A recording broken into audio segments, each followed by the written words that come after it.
What's going on, guys? My name is Tommy. Welcome back to the channel. It's time for our second episode of Factions of Golarion. Today, it's none other than Hate-Proof Mufasa requesting we revisit something that, truthfully, in my very early baby days as a YouTube channel, I misspoke about. Today's faction, the Hellknights. If you guys are liking what you're seeing, remember to hit that like and subscribe button, ding the bell for all of your Pathfinder 1st and 2nd edition coverage. If you have requests for this series or any other series in the comments, please. Today, this episode of Factions of Golarion was brought to you in part by the man who requested it. Of course, Hate-Proof Mufasa. Miss you, dude. Come back to Doomsday Dawn, which is almost Carrying Crown, because you wanted to play Carrying Crown. Your presence is certainly missed. Especially when all the traps are going off and, no one's dying to quicksand, but I digress. Let's dive in. So, the Hellknights are a collection of knightly orders with a very unique focus, that being the promulgation of law. Don't think paladins, don't think the goodness and the charity, but rather in the foundation and stringent maintenance of order at all cost. In the iron-handed exaction of this law, specifically the laws both of their various orders and of their home country of Cheliax, Hellknights emulate the organized and effective armies of Hell.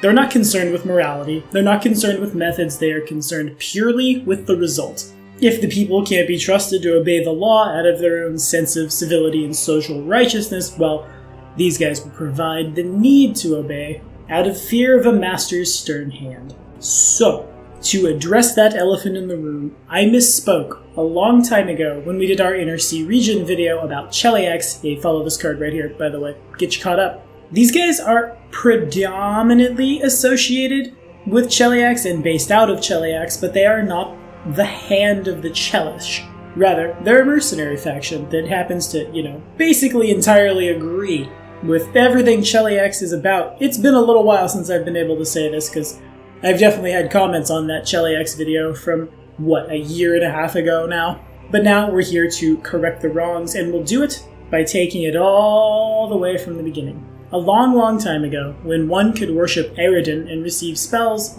the family of Daidan Rule was killed by members of the demonic Path of Grace as part of the years-long White Plague, murder and suicide. Rule was refused justice by cult collaborators among West Crown's upper classes, and he abandoned his faith and formed a vigilante posse to capture, beat, and kill the cultists, the West Crown Dotari, that is to say the guards and wardens of the Chelish city of West Crown, did not approve of this, and they arrested him, but his followers broke him out of prison, against his own orders, and absconded to a Taldan ruin.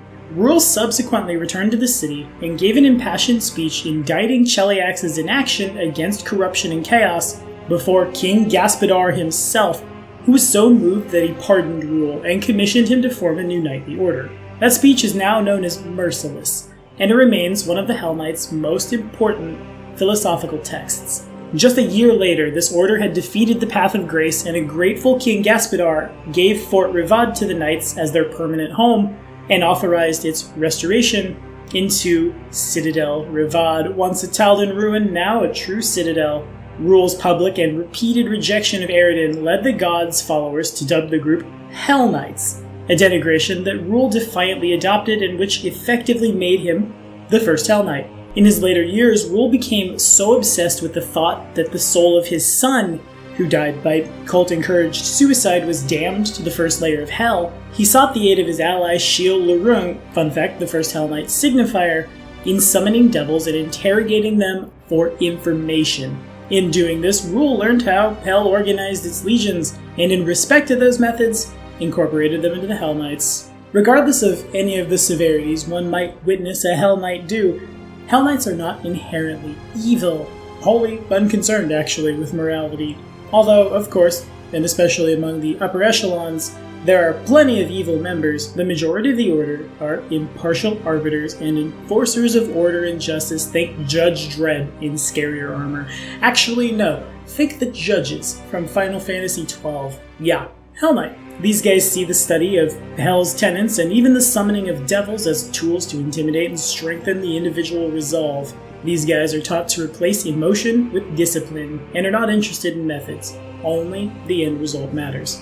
You can find these guys working all over Golarion, whether it's the Hell Knight Order of the Rack that burn outdated copies, quote-unquote, copies that are not government-sanctioned in Sheliax of the history, or it's Order of the Nail Hell Knights, headquartered in Varizia, crusading against the uncivilized, anything from the orcs of Belkzen to the Shoanti, or anywhere in between. You can find these guys actively recruiting, and your character can, in fact, join the Hell Knights as a prestige class. It's a full base attack class with okay fort saves, bad everything else, but think of it as the true lawful paladin. Instead of detecting and smiting evil, we're detecting and smiting chaos. We get fancy armor, we get disciplines based on the Hell Knight order we join, and truly there are about 1 billion dedicated to the different aspects of being the most LN you can be. And I'm definitely, here at the house in our 3.P games, gonna be playing a Hell Knight pretty soon. We're starting at 15th, so I get to play around with it a lot. And we use a lot of 3.5, so I'm pretty excited about that. A couple of Paladin of Tyranny, the Lawful Evil Paladin from 3.5 for good saves, mix up the Gendarme and Fell Rider Cavalier archetype, then go into Hell Knight for a while, then have a level of Mammoth Rider for a giant mount, and the Cavalier Prestige class from 3.5, joining up on the Order of the Nail to drive a lance through somebody. I'm definitely looking forward to playing it, and we will be literally serving in the armies of hell. My Hobgoblin stands more than ready to be Dispater's General, Dispater's Hand, again Dispater's Lance, for way too much damage directly into the bad guy. And if I were to GM for this, well, really you gotta do a lot of talking there, don't you? It's any lawful. A lawful good paladin could prestige Hell Knight. That's awkward. And I guess it goes to show what's in a name, you know? And have a little more options versus chaos, in the same way that a lawful evil character could prestige into this and just really play up that evilness. So GMing for this is kind of, it's awkward. I can't really say, I would do this, because it's such a mixed bag. To say nothing of the different kinds of orders and, also the Hell Knight Signifier, an entirely different prestige class, blasting people with magic while also being super mega evil. So the options could definitely span a lot of different campaigns, and of course, I have used the Hell Knights in my campaigns so long ago when we played an N64 game converted. If I had some more free time, I think I would reboot Lordly Caliber and we'd play some Ogre Battle again. But, of course, we were fighting the Chelish, and the Chelish that never, became a nothingness and kept all of their territory from Varizia down to the Inner Sea and used the Hell Knights as a very powerful arm of their military, were definitely a lot of encounters in Legacy Pathfinder that never got to happen. There was a little bit of flavor dancing around, a little bit of Sarenrae versus the actual Sarenrae, changing around the flavor of some goddesses and turning LN into a very, very passionate LG. That is to say, if you won't convert and bask in Sarenrae's holy light, we will crucify you on a Sarenite cross. It was fun, and I definitely could see myself going back, but it's all the time we have for today, guys. What do you all think? Have we played a Hell Knight? Have we GM'd for a Hell Knight? And how would you deal with this faction in your games? Put it in the comments, let me know. Next week, we're talking about one of my most nostalgic of the factions you could join. I distinctly remember having these guys thrown at me in an ambush once, and then, well, we killed them and got Mithril full plate of speed that looked kind of buggy. Yeah, you guessed it. Next week, we're talking about the Red Mantis Assassins. See you then.